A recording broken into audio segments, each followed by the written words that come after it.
All right, man, I'm back. It's been a minute, but I had to do a video about this fight, man. Stiverne versus Deontay Wilder is just right around the corner, coming up real soon, man. And I'm really, really pumped. I'm really excited for this fight. This is a huge test for Deontay Wilder, man. This is his big. You could say this is like his big breakout moment, man. If he wins this fight, it's gonna be real epic, man.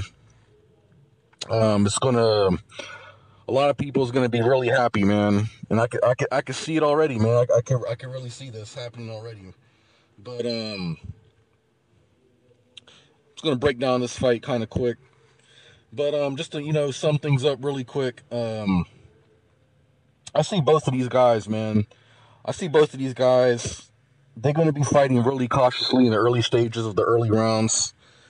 I don't think it's not going to be too action packed in maybe rounds 1 through 3. We already know that Bermain Stiverne is not a fast starter. He likes to square up with you, and he likes to fight in spurts. He's kind of more like kind of reminds me a little bit of like Canelo, in a sense that he kind of takes big portions of rounds off, and he's more of like a reactive, adaptive kind of fighter. He kind of like waits to see what you're going to do.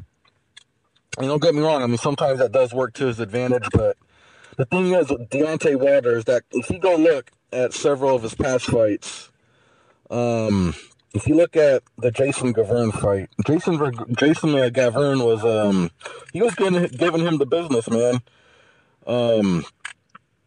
He was taking it to the inside really early. Even caught Deontay Wilder off balance, man. Taking it to the inside, he was giving Deontay Wilder some issues.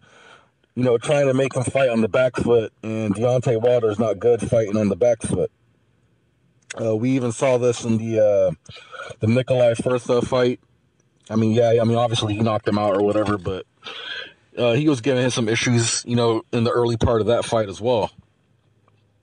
So to me, what's going to break this fight down in half is that I think that eventually Deontay Wilder, that big right hand, Stiverne has to prevent Deontay Wilder from having that distance to land that right hand. He has to close that distance, man. Do not give Deontay Wilder any room to throw that right hand. And that's going to be pretty tough, man, to do that over a course of 12 rounds, being that he's not going to give Deontay Wilder that much activity. You know what I'm saying? So don't get me wrong. I mean, there is still some things that we don't know about Deontay Wilder.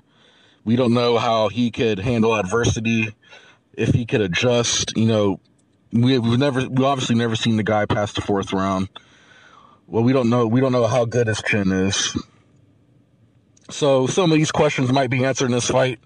Some of these questions may not be answered. So I think it's a good test for Deontay Wilder. I think it's also a very good test for Bermain Stiverne. And I think that another key factor that we have to consider for this fight is can Bermain Stiverne neutralize Deontay Wilder's right hand if he does give him the distance? So if he can neutralize the right hand throughout the course of the whole entire fight, things might change. It might favor Stiverne, but I just don't see it happening that way. I think that both of them is going to fight pretty cautiously, and I think right when Deontay Wilder, gets his moment, I think he's going to land the right hand, man. I think that's going to be it. So I think Stiverne's footwork is better. Deontay Wilder's defense is still pretty questionable. But I'm really looking forward to this fight, man. That's just the thing. That's just some of the things I can say right offhand. But to me, that's just the key breaking factor of the fight, man. Is just that I think that the activity level of Stiverne is going to allow Deontay Wilder to pick up his rhythm mid-portion of the fight. And I think it might go to like maybe like around round 6. It's gonna somewhere around there. You know, I mean, it could end earlier than that. But if anybody could take Deontay Wilder past round 4, I think Stiverne can do it. And I think eventually, I don't think Stiverne will be able to handle Deontay Wilder's right hand or any punch, really, to tell you the truth. And he's gonna get hit, man. And I don't think he's gonna be able to stand that punch. And it's gonna be all she wrote. And I think we're gonna have a new WBC heavyweight champ. So, and if Deontay Wilder wins this fight, I would like to see him go forward and not backwards. You know what I'm saying? I like to see him get in there with Jennings, Perez. You still got Andy Ruiz. Even go to Europe and fight maybe like a Pulev or some of these guys, man. I would love to see him go to UK and take on Tyson Fury. That would be fucking epic. And eventually, you know, get that showdown with Klitschko. You know what I'm saying? I would love to see that. So, I got Deontay Wilder winning this one by knockout, round 6, around there. And that's how I see it playing out. And I got some more videos coming out. 2015, man, is starting off real strong for boxing. You got Danny Garcia, Lamont Peterson. You got the Mayweather-Pacquiao fight. So as soon as that fight gets confirmed, I'll do a video on it. But other than that, man, I can't wait till Saturday.